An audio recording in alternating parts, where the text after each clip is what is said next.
Bienvenue dans ce 7 minutes sommaire. Le Bureau ivoirien du droit d'auteur a récemment procédé à la distribution de plus de 500 millions de francs CFA entre ses membres. Et en cette période de Ramadan 2025, une ONG a apporté son soutien aux veuves de la commune d'Abobo en distribuant des vivres tels que du riz, de l'huile et du sucre.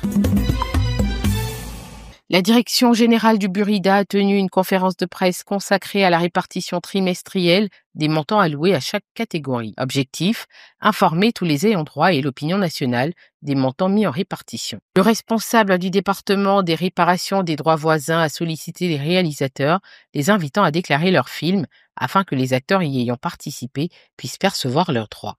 La répartition porte sur différents types, à savoir les droits de reposition mécanique, les séances occasionnelles et la musique d'attente téléphonique.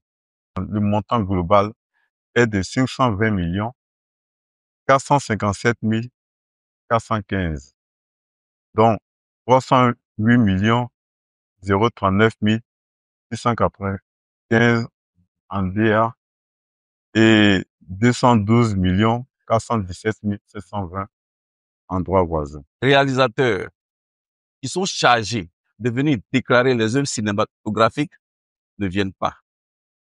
Donc, au niveau des répartitions, les acteurs qui sont aussi membres du Burida ne perçoivent pas de bons droits. Nous appelons donc les réalisateurs qui ont produit des films, qui ont du succès, qui trouvent un petit temps pour venir déclarer leurs œuvres afin que les acteurs qui ont participé au succès de ces films puissent rentrer dans leurs droits.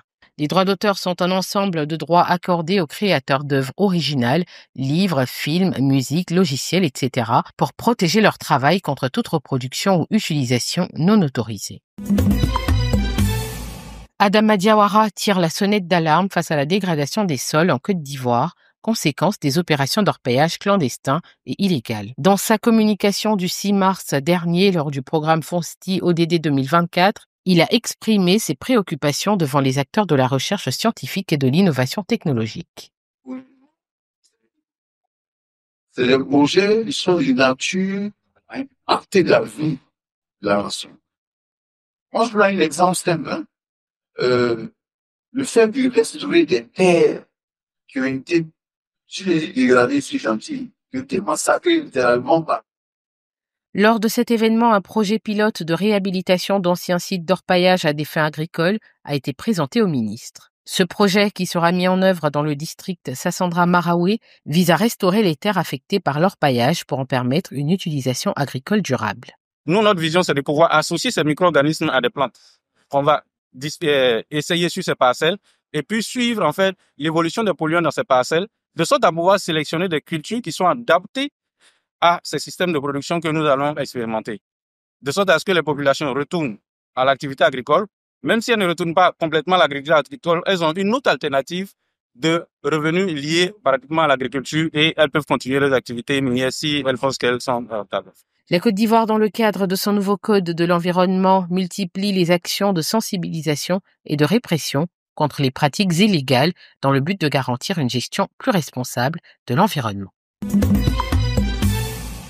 Le changement climatique représente un défi majeur pour la Côte d'Ivoire, avec des projections économiques préoccupantes d'ici à 2050. Face à ces enjeux, le financement vert devient crucial pour soutenir la transition écologique et assurer un développement durable. Dans ce cadre, l'ambassade du Royaume-Uni en Côte d'Ivoire, en partenariat avec l'Institut mondial pour la croissance verte, a organisé la journée de la finance verte. De plus en plus, dans les critères d'investissement qui sont étudiés par les banques de développement, par les institutions financières, les fonds, les partenaires au développement, il est question d'intégrer des critères de sélection et des critères d'analyse qui sont de plus en plus pertinents pour la durabilité d'un projet, évaluer la durabilité d'un projet.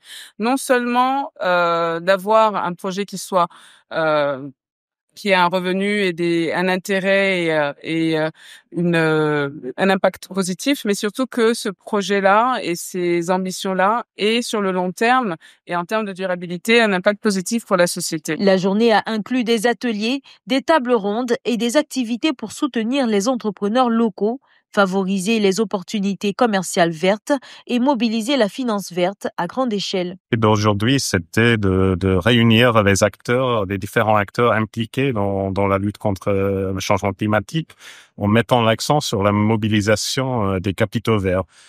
Parce que bien sûr, la lutte est tellement grande, le défi est tellement grand qu'il faut mobiliser toutes les finances possibles pour faire face aux défis. L'événement a permis d'identifier des solutions pour accélérer l'accès au financement vert et maximiser leur impact sur l'économie ivoirienne.